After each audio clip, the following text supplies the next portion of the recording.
It's another Friday and time for BT Entertainment Weekly, the program that keeps you up to date with what's happening on the entertainment scene.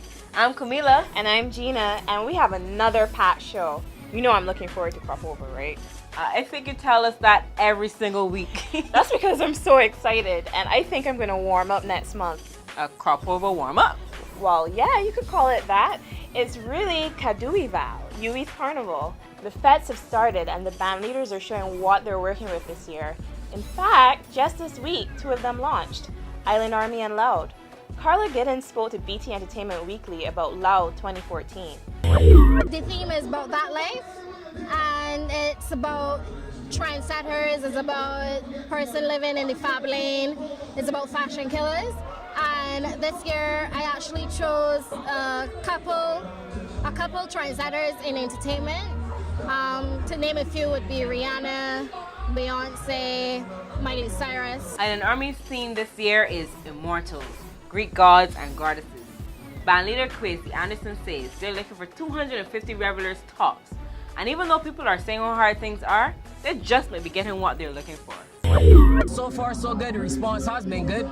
In terms of the events and stuff that we normally puts on before the actual jump itself, it's getting a good response. People are coming out and supporting. So in terms of the economic standards of most people, we good to go, man. People still want to enjoy themselves. Wait, was that the Barbados cricketers I saw in the crowd a little earlier? Yep, celebrated their Najiko Super 50 win with trophy and all. Now, if you missed Love, Poetry, and Song last weekend, you missed a lot. But you know we always have your back. So...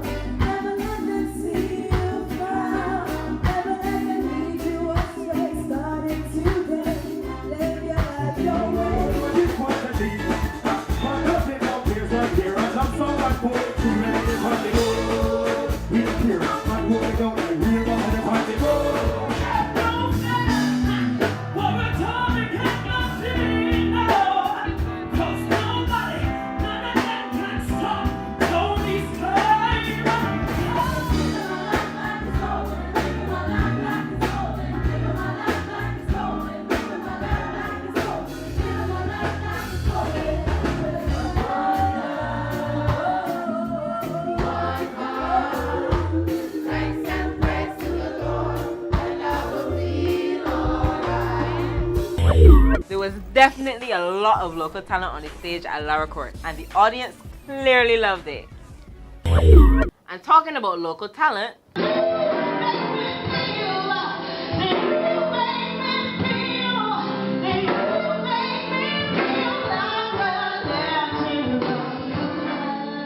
that's a voice you have to know by now. And if you don't, you better, because you better get familiar with jazz singer Marissa Lindsay, who intends to make it big on the world stage. After 6 years of training other singers to find their success, she tells BT Entertainment Weekly that it's time for her now. I've decided to turn the focus back on me and really show these young whippersnappers how to get it done. You know, as an independent artist, because once again, I meet so many young people who really don't understand that the industry has changed, and they're still looking for someone to discover them and to find them and to, you know, sign them to a deal and everything. It's not that the industry has changed so much. You can do so much, and I with the help of a team that I'm putting together, we will get it done for Marissa Lindsay.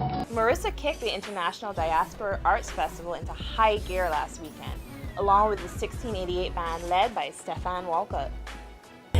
There really has been a lot happening on the entertainment scene. Last week we gave you a bit of the Holetown Festival, but back then one of the highlights was yet to come. We're talking about the Holetown Queen of the festival competition on Sunday night.